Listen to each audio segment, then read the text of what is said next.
Bonjour à tous et bienvenue dans cette deuxième vidéo du chapitre Triangle, milieu et parallèle. Alors, on va aujourd'hui voir la deuxième propriété. Reprenons pour ça la figure de la première propriété. Donc, on se souvient, on avait un triangle ABC avec I le milieu de AB et J le milieu de AC.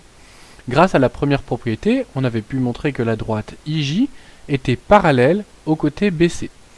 Là maintenant, on va plus s'intéresser à la droite IJ, mais uniquement au segment IJ, c'est-à-dire le segment qui joint les milieux de deux côtés. Donc si je mets la figure dans cette configuration, peut-être que tu peux déjà observer quelque chose sur le segment IJ par rapport au segment BC. Alors c'est peut-être pas évident de le voir comme ça, donc je vais afficher les longueurs de ces deux segments. La longueur de IJ 5,2 et la longueur de BC 10,4. Alors on se rend compte là que BC mesure le double de IJ, ou autrement dit, IJ mesure la moitié de BC. Ça c'est, encore une fois, quelque chose que j'ai pas demandé dans ma construction, mais qui est apparu tout seul. Alors on va voir d'autres configurations, donc je vais bouger un petit peu le point B. Donc ici, si je regarde, 6,5, 13 cm. Si je me place un petit peu dans d'autres configurations, 4,8, 9,5, alors ça c'est, quand c'est pas exactement pareil, c'est la précision des chiffres après la virgule dans GeoGebra. Mais si je regarde diverses configurations, alors là, quand je bouge le point A, ça change pas. Hein, puis si je remets une autre longueur, si je mets, allez hop, 7,3, 14,6, on voit que IJ mesure toujours le double de BC. Donc ça, c'est une propriété qui va s'énoncer ainsi. Si dans un triangle, un segment joint les milieux de deux côtés, alors sa longueur est égale à la moitié de celle du troisième côté. Voyons maintenant comment utiliser cette propriété. Alors dans l'exercice proposé, on a MON qui est un triangle et on voit que Q est le milieu de MO et P est le milieu de MN. Comme d'habitude, on va utiliser notre démonstration en trois temps avec je sais que, propriété, conclusion.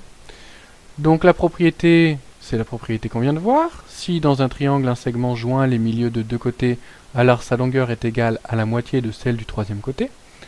Donc quelles sont les conditions pour pouvoir utiliser cette propriété? Qu'est-ce que je dois mettre dans mes données? Eh bien je dois mettre que MON est un triangle. Je dois mettre aussi que Q est le milieu du premier côté, du côté MO.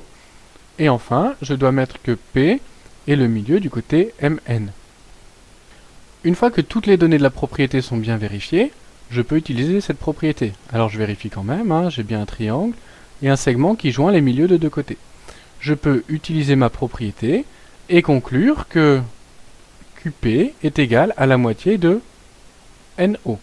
Donc QP égale NO divisé par 2. Alors maintenant, comment je vais utiliser cette conclusion? Dans l'énoncé, je peux avoir plusieurs choses. Je peux avoir un énoncé qui me donne la longueur de NO et qui me demande de calculer la longueur QP. Et bien dans ce cas-là, c'est simple. Je vais dire que QP est égal à NO divisé par 2, c'est égal à 10 divisé par 2, c'est égal à 5 cm.